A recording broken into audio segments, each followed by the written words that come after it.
Okay, welcome back. Last time we were talking about how we can take data in the lab and use it to figure out a rate law. And we said one avenue for that was to go through what we called an integrated rate law. So we talked about zero order, first order, and second order rate laws. And we kind of did a summary of what the rate law is for each one, what the integrated rate law is for each one, and then what a graph of the data would look like, or how we could make a linear graph out of the data.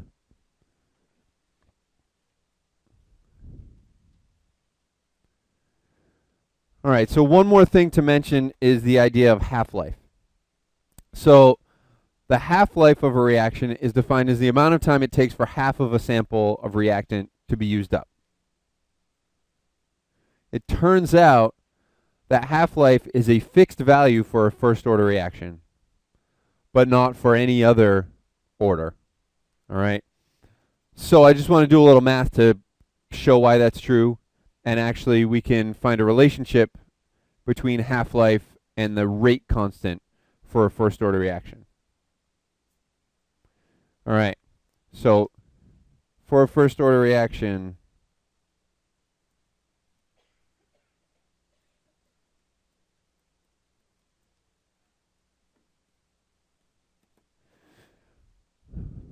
we have this equation, ln A of t minus ln A naught is equal to negative kt.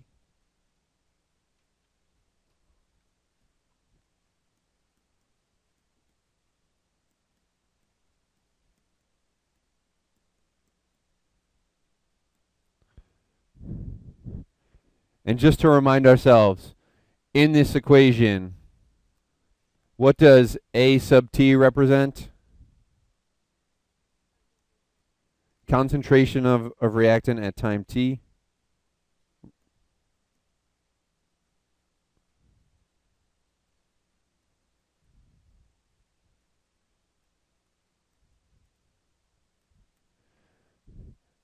A naught represents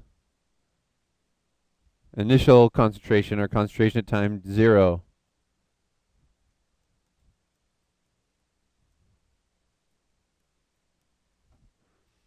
K represents what? What do we call K? The rate constant. It's important to know these terms because you'll read problems and they'll use the term rate constant and you want to know what that refers to.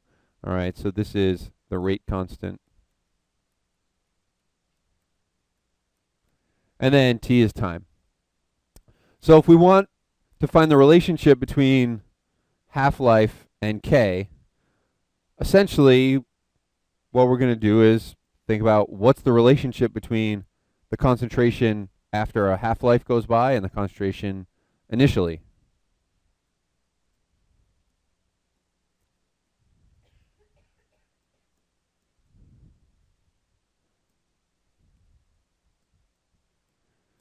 So if T equals the half-life, then what can we say about concentration of A?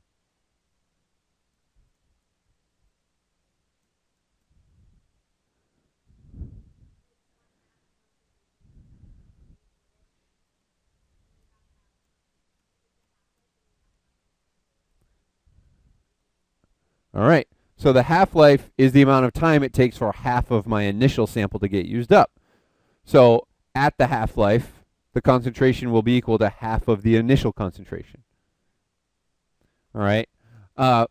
Now, for half-life, we're going to use this variable I pointed out on the previous slide. We're going to use t subscript 1/2 to represent half-life. Sometimes people are bothered by having that subscript 1/2 there in a variable, but that's how we symbolize half-life. Some people want to use h. We don't use h because h represents Planck's constant. We just don't have enough letters. So I'm going to rewrite this equation And for a sub t, I'm going to plug in half of a naught. So the natural log of 1/2 a naught minus the natural log of a naught is going to equal negative k times the half-life.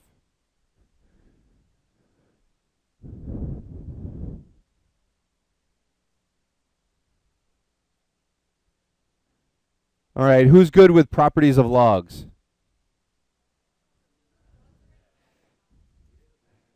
It's log, it's fun, it's hard, it's wood.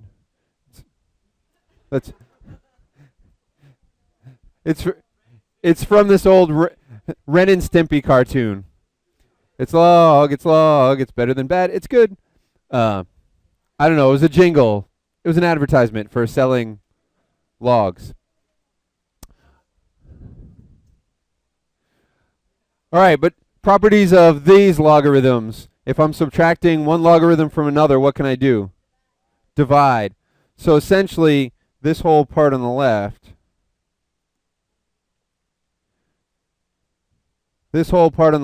becomes natural log of 1/2 a naught divided by a naught, which I can simplify even further to be ln of 1/2, because the a naughts cancel out. And then, since we don't really like fractions, we're going to change ln of 1/2 into ln of instead of ln of 0.5, this is actually equal to negative ln of 2. Because if you multiply by the negative, you're flipping over the fraction side. So this equals negative ln of 2.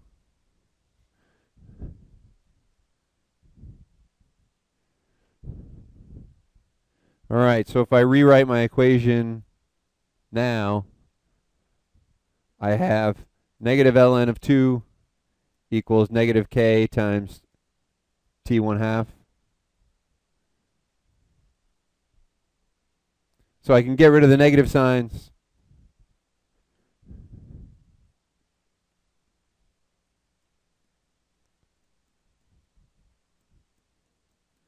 ln of 2 equals k times t 1/2.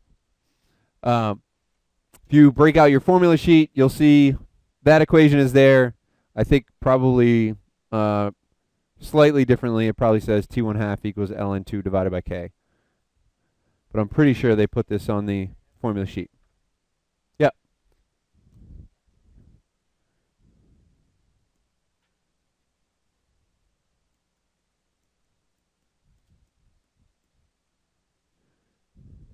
All right. Now I want to stress this is on your formula sheet. It applies to a first order reaction only.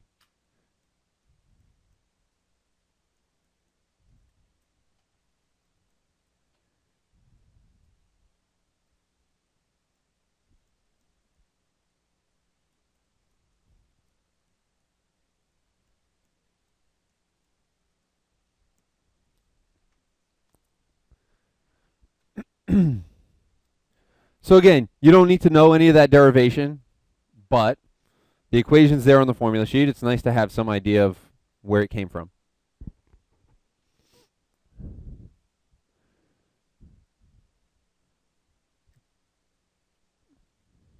Questions about that relationship?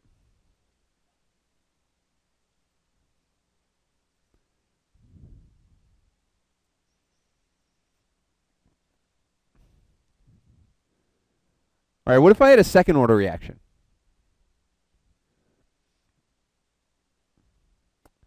If I have a second order reaction, well, now look back and tell me my integrated rate law. It's there on the formula sheet, but it's also a couple of slides earlier.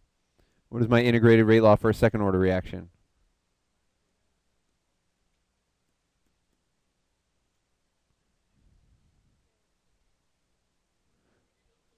Well, it depends on which formula. Give me the one on the formula sheet. We'll go with the one on the formula sheet. Minus 1 over a naught equals kt. All right, so that's from the formula sheet. So let's do the same thing here. Let's plug in for AT, let's plug in 1/2 of A naught. So at the half-life,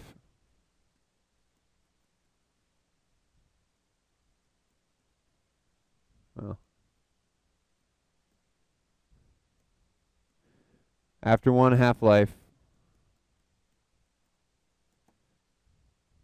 we'd have 1 over 1/2 A naught minus 1 over A naught equals K times T1/2. And let's see why this is different.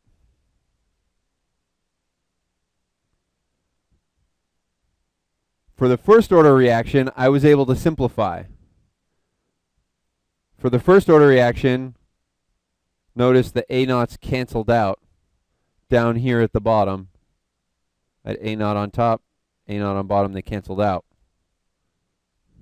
Let's see if I can cancel out the A naughts this time. So I have 1 over 2 A naught. Oh, sorry. Oh, yeah. Sorry, 2 over A naught.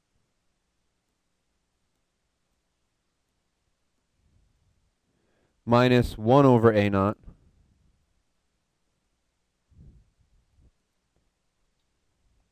Equals K times T1/2. What does that simplify to? 2 over A naught minus 1 over A naught is 1 over A naught equals K times T1/2. So T1/2 equals 1 over K times A naught.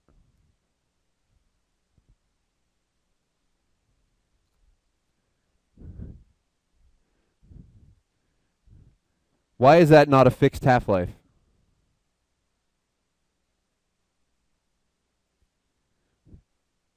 It depends on the initial concentration. The half-life of a second order reaction will change depending on when you start your time. Whereas the half-life for a first order reaction does not change depending on what your initial concentration is.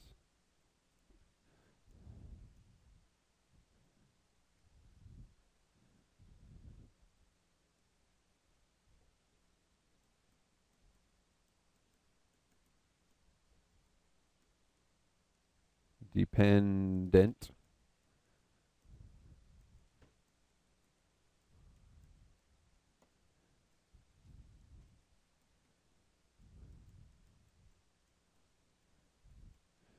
So it's not a fixed number because if I start running a reaction and it's a second order reaction, after 1 half-life goes by, if I then start timing again, now I have a new initial concentration. So it's going to take more time for the half-life to go by. And then the next half-life will be longer and so on. But for a first order reaction, every time a half-life goes by, I use up half of my initial. And the half-life is not dependent on what my initial concentration was.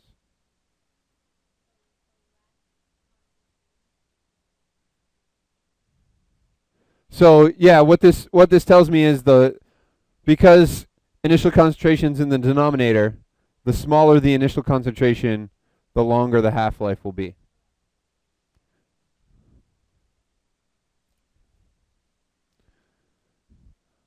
All right.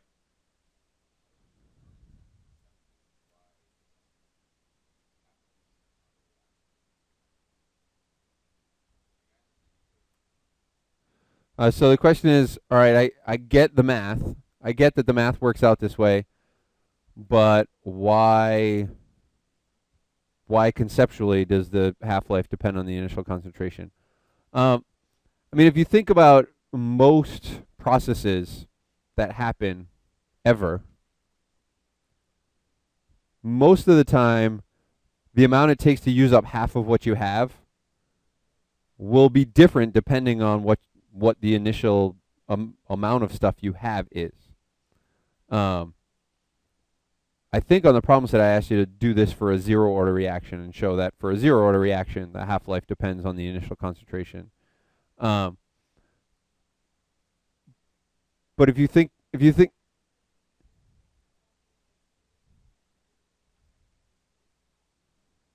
sure, if you were melting ice, how long it takes for half of it to melt, in most circumstances, is going to depend on how much you started with. I think the thing about the first order is this really special, strange situation where the half-life is fixed, because for most processes, the half-life is not a fixed number. It depends. Like, so if we were all right, beginning of the school year, we all get our pictures taken, right? The amount of time it takes for half the students to get their picture taken depends on how many students were down there in a given block. But for first order processes, because of the way the math works out, turns out they're in this weird situation where no matter what you start with, the amount of time for half of that to get used up is going to be a fixed number.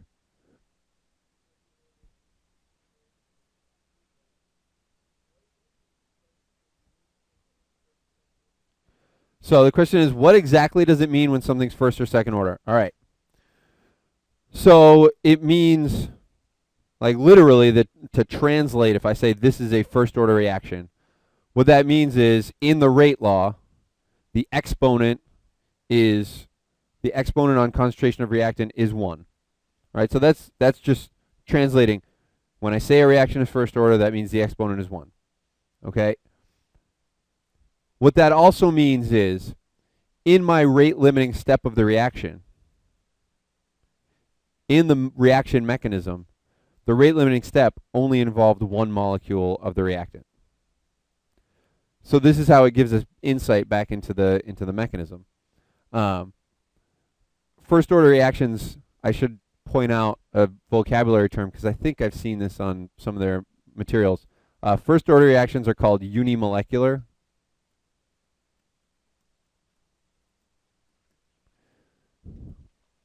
They're called unimolecular because only one molecule is involved in the transition state.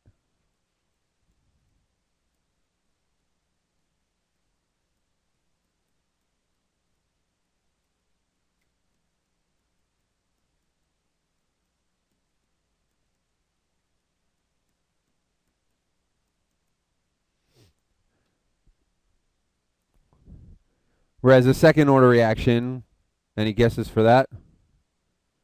Bimolecular. Yeah. So a second order reaction would be called bimolecular.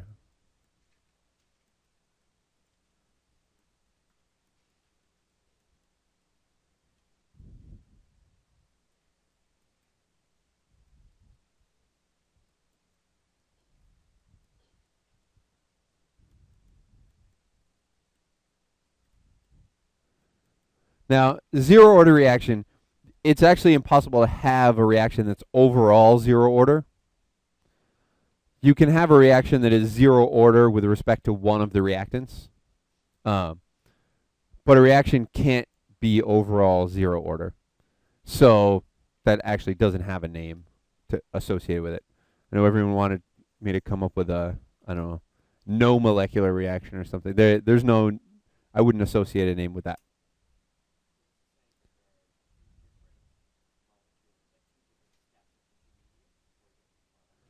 Bimolecular doesn't necessarily, so the question is, does that mean there are two steps in the reaction? No, not necessarily. A bimolecular reaction could be a single elementary step in which two molecules collide.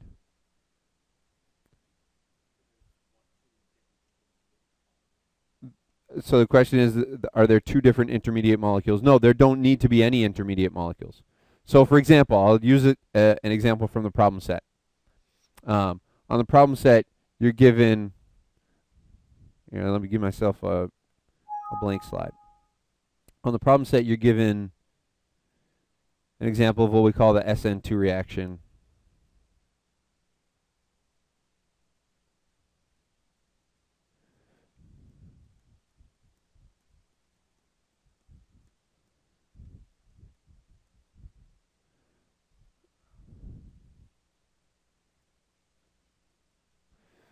Here's an example of an SN2 reaction.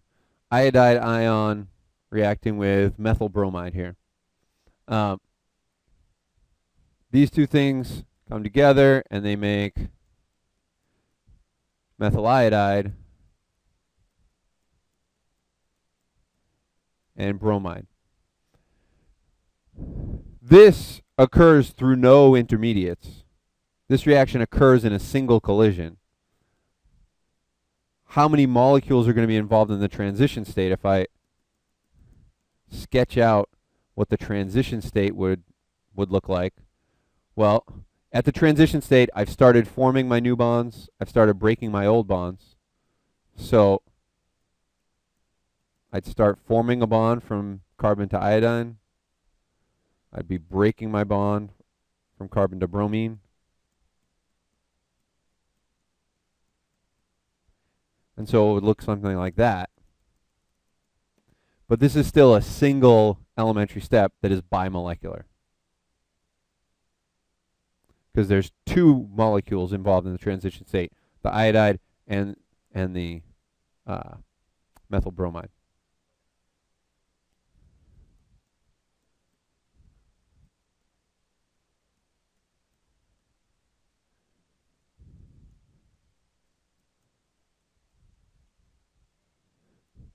Transition states, not that you need to know this, but the standard notation to indicate something's a transition state is this little, called a double dagger symbol.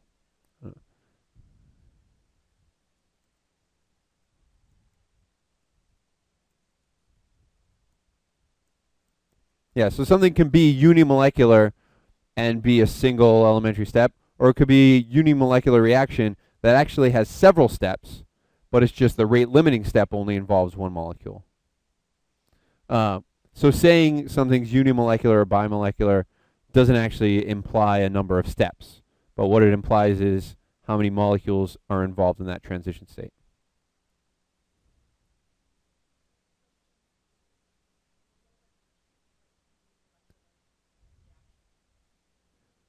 So, all right, a unimolecular reaction usually involves a molecule falling up, one molecule breaking up as a key step.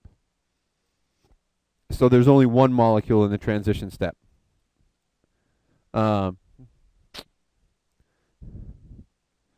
in a unimolecular reaction, let me try and think of a different example.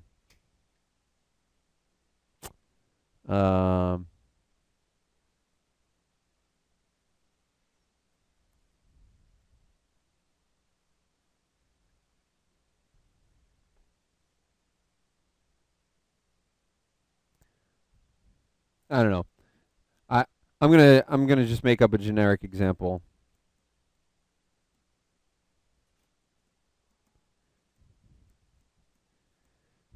A unimolecular reaction might involve as a rate limiting step one molecule splitting up into two. And so the transition state for that only involves that one molecule.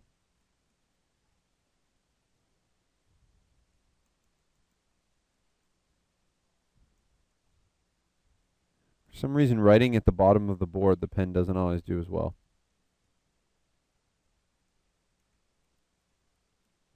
So in a unimolecular reaction, only one molecule in that transition state. Unimolecular are pretty common.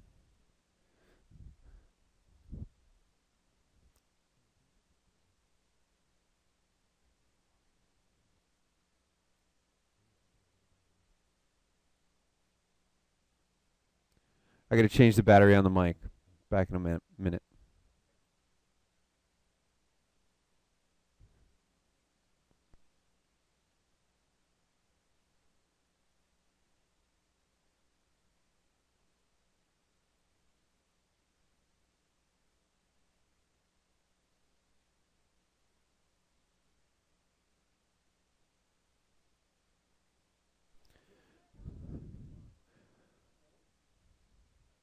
All right. So we've looked at different, we've looked at the different rate laws. We now essentially have 3 different ways that we could determine the rate law of a given reaction experimentally. One, this is the one that Mr. Bennett did yesterday. And like I said, it's not as important because they've explicitly kind of excluded it from the AP test. So this is from lecture 14.6. So those of you in the room haven't actually seen that one, but those of you at home have. But we just talked about how we could take data about concentration versus time and graph it. And we said if it's 0 order, then concentration versus time would make a straight line. If it's first order, natural log of concentration versus time is a straight line. And if it's second order, then 1 over concentration versus time is a straight line. And then there's this other one that we just touched upon. We said if we can demonstrate that a reaction has a fixed half-life, then that proves that it's first order. And that's one that they've actually been asking about on the recent AP test questions, is kind of giving you some idea that something has a fixed half-life. I should say fixed half-life at a given temperature, because if you change the temperature, the rate constant can change, so half-life can change. But that's another way to show that something is first order. All right. So the next problem we're going to do is actually apply this to some actual data. So the reaction above, it's known that the rate of the reaction only depends on concentration of NO2. But we want to know if it's 0 order, first order, second order in NO2. So we're given a bunch of data.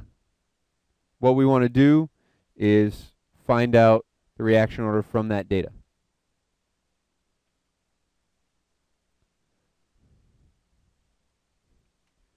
So think about how you're going to do that. I'm going to think about my battery quest.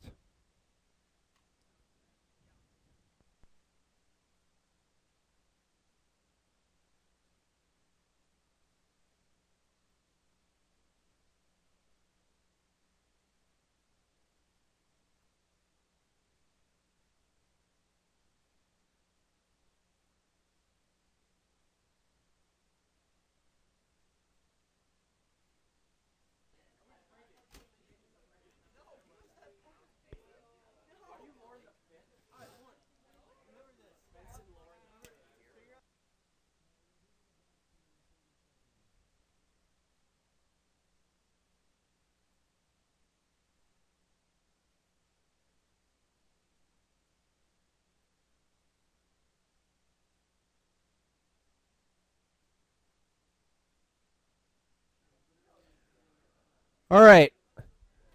So I have a set of data. I took my set of data and I copied it into a spreadsheet. So now I have time versus concentration. I don't know why I put time 1 instead of 0. I think my intention was for that to be 0, but I'll just leave it as 1. It's not going to make a big difference. So I would take my data and I would make a graph of it. Highlight my data. Insert scatter plot. All right. So there's my scatter plot. If I were going to, be putting this into my problem set or presenting this to someone, I would go ahead and do all my labeling stuff.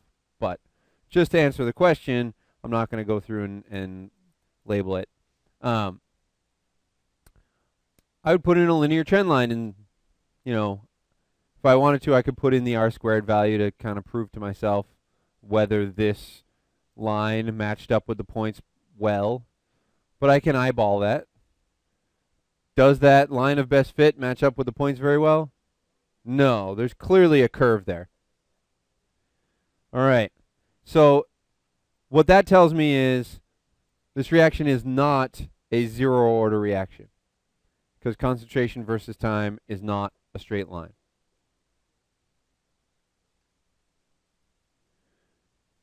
So now to tell if it's first order, I need to calculate the natural log. I need another one that's natural log of concentration of NO2.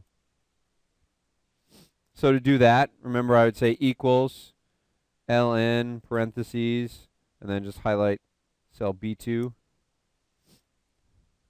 And I could take that, go down to the bottom right corner, drag it down, and that's going to do the calculation for each one. And now I'm going to highlight the first column and that third column, and I'm going to insert another scatter plot. Well, that one looks a lot closer to linear. This time, I think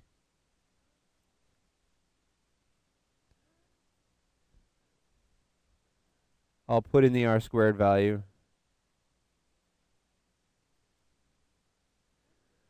All right. Still, by eyeball, I can tell not really linear. I have still seems like there's a bit of a curve to it. So my third option would be 1 over concentration of NO2. So equals 1 divided by cell B2. Click and drag, does all my calculations for me. Highlight the first and third columns and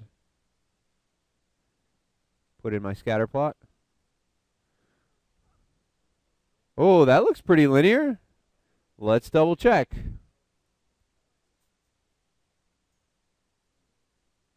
Linear trend line, display the r² value. Ooh, 0.9999, 0.9996.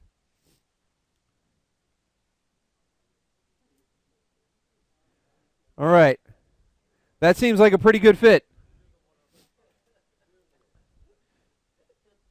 So, what does that result tell me? Well, a graph of 1 over concentration versus time gives me a straight line.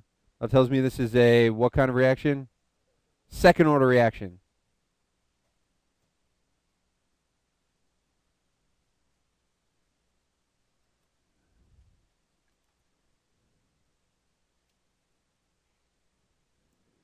So just to put a quick summary here, we plotted concentration of NO2 versus time, natural log of concentration of NO2 versus time, and 1 over concentration of NO2 versus time.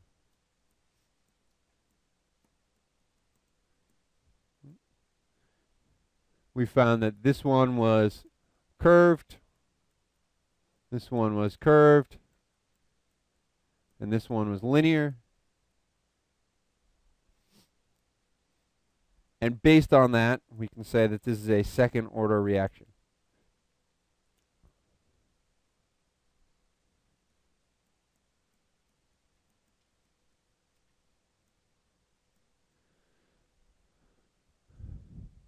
So once I can say that it's a second order reaction, I want to know what the rate law is.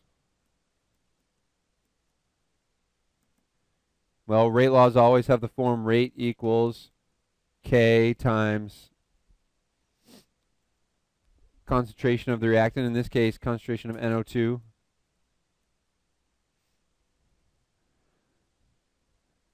And since it's second order, that tells me it's going to be squared.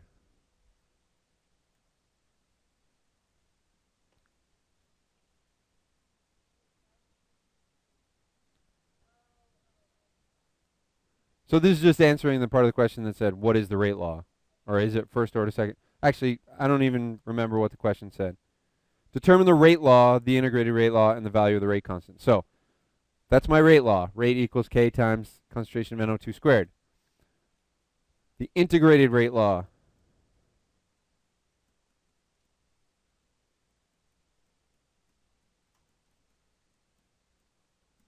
For any second order reaction, it's going to be 1 over concentration of reactant time T minus 1 over concentration of initial concentration of reactant equals KT.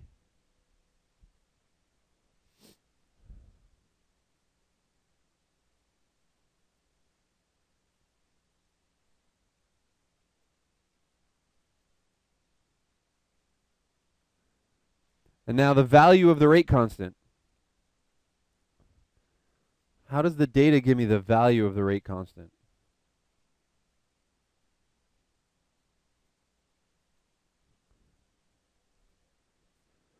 Well, we could go through and solve. We could pick the initial concentration, the concentration at a given time, and T, and plug it in and solve for K. I don't want to do that. I already did a bunch of work. Well, actually, let me rewrite this integrated rate law.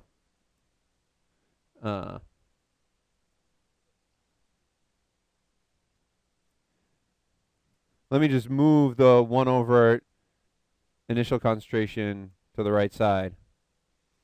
And notice that my graph now, in my graph, I did 1 over NO2 on the y-axis. And I graphed it and I got a straight line. And the x-axis was time. So in other words, this integrated rate law has the form y equals b plus mx, or y equals mx plus b. So which part of my graph should tell me what the rate constant is? The slope. K is the slope. So all I have to do is go back to my graph now.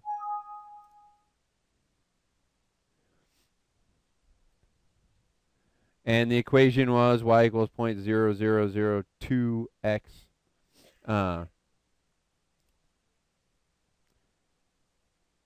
So the rate constant is 0.0002. Now, if I wanted to get a more precise value, I could go back and calculate it. Because clearly Excel is rounding it a little bit there.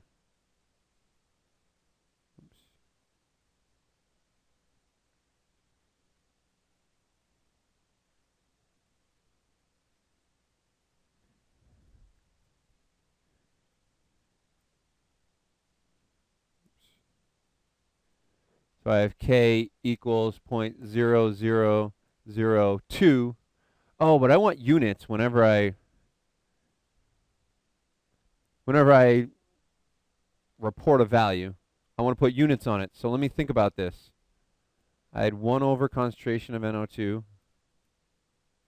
And then down here I had time. And I had a graph that looks like this.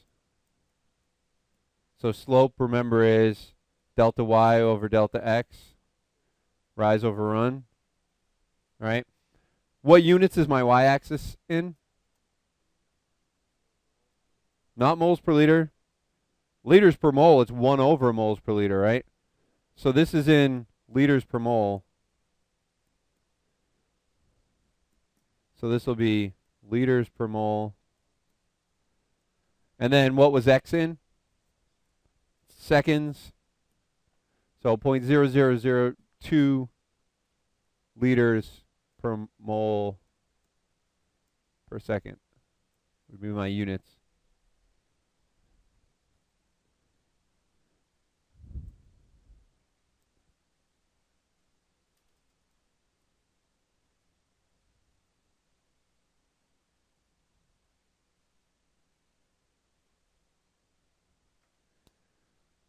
All right, so the last part asked me to determine the value of concentration after 27,000 seconds or something. All right. So if I want to figure out how much is going to be left after 27,000 seconds, what should I do? All right, plug that in for T. So I have 1 over concentration of AT minus 1 over A naught. A naught in this case was 0.5 molar.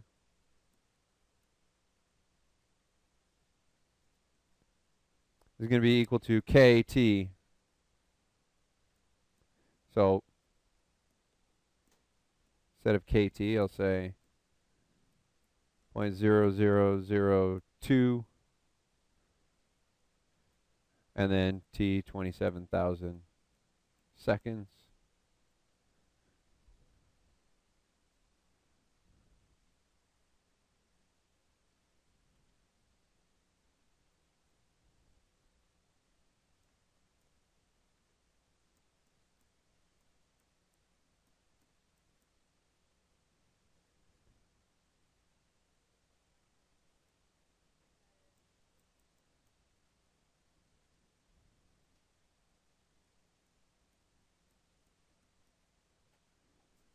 So 27,000 times that is 5.4.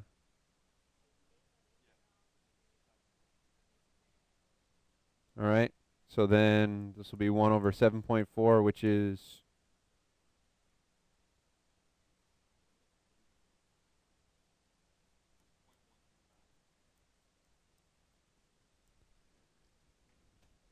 all right. Then we want to ask ourselves, does that make sense? Yeah. Well, our concentrations were going down after another 9,000 seconds. That should go down some more. So that number makes sense.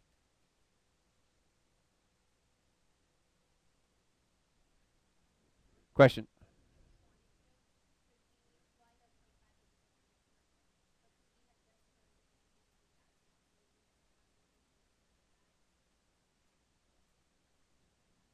So the question is, if we had wanted to, could we have chosen now the value at 18,000 seconds, set that now to time 0, and then just calculate from there what the concentration would be after 9,000 more seconds? Absolutely. Yep.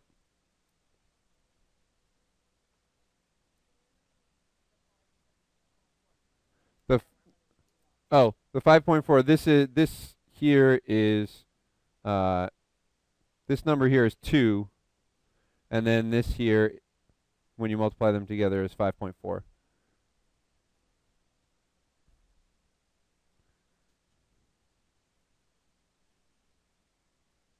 Yep. Yeah, because I just moved the 2 to the other side.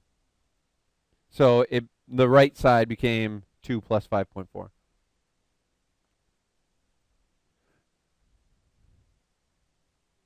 Another nifty way to do this might have been going back to my graph. I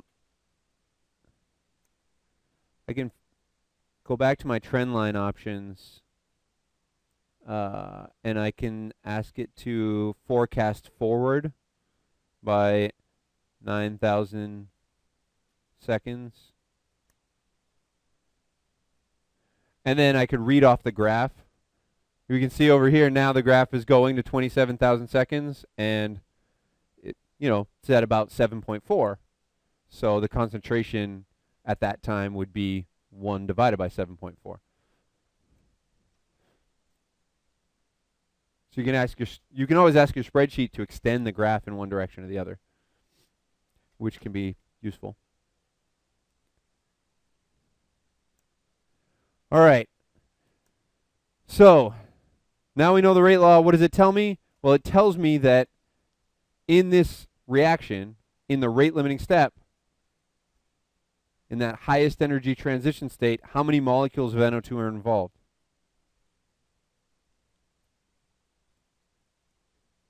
Yeah. This tells me that the rate limiting step of the mechanism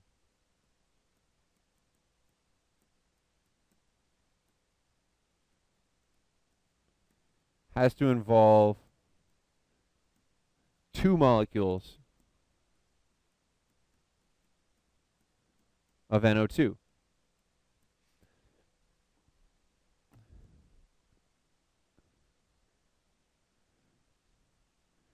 Or in other words, the highest energy transition state has to involve 2 molecules of NO2.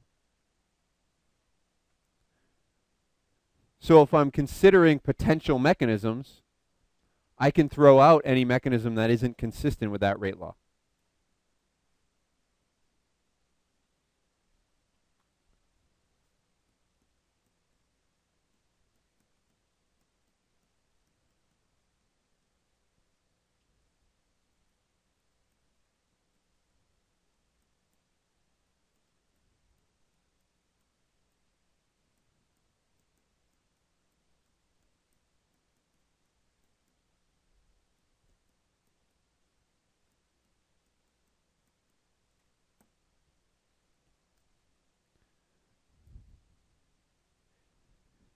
So on the next slide, I have two proposed mechanisms.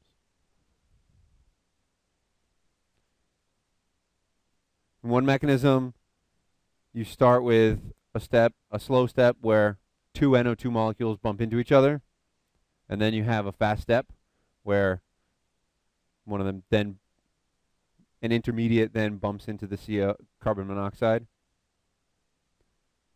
I have another proposed mechanism where the first step involves NO2 splitting up, and then the oxygen atom reacting with carbon monoxide. Based on the experimental data, without experimental data, either one of these options is feasible. Right? The first one says the two NO molecules bump into each other and exchange an oxygen atom. And then the NO3 bumps into CO and gives it the extra oxygen atom. The second mechanism says no. NO2 just breaks up on its own first. Right? So that extra oxygen just floats out on its own, and then it's that extra oxygen floating on its own that bonds with carbon monoxide. But the experimental data now tells us, well, one of these mechanisms is definitely wrong. It doesn't prove the other one right, but it at least lends some evidence toward the other one. So which one should we eliminate?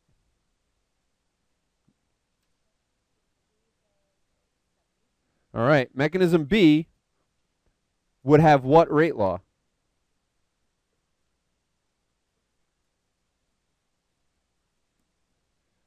Mechanism B would be first order, because the slow step involves one molecule of NO2. So the rate would just be K times NO2 to the first power. So this is inconsistent.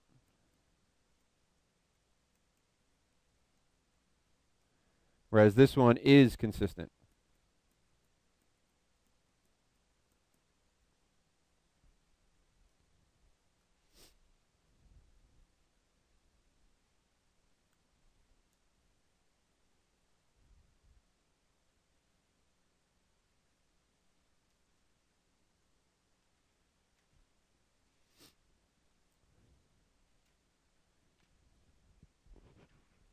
All right, so we have this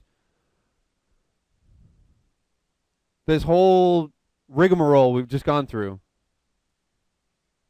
I want to reiterate why we go through all this. As chemists, we want to be able to control reactions.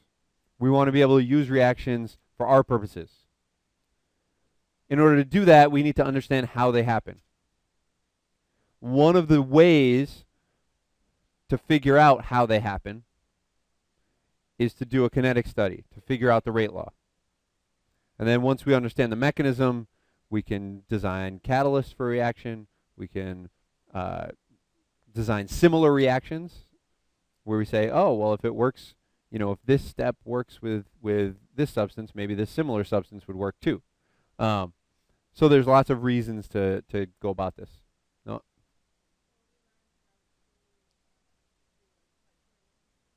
So the question is, will you learn how to design catalysts and predict results of similar reactions? Probably not. I mean, you will, I hope you will learn how to do that, but that would be sometime in the future. In this course, we're not going to be designing catalysts, but that would be what chemical researchers or chemical engineers do in their day-to-day job. Try to understand how reactions work, and then find ways to make them work more efficiently. Okay? So that's everything.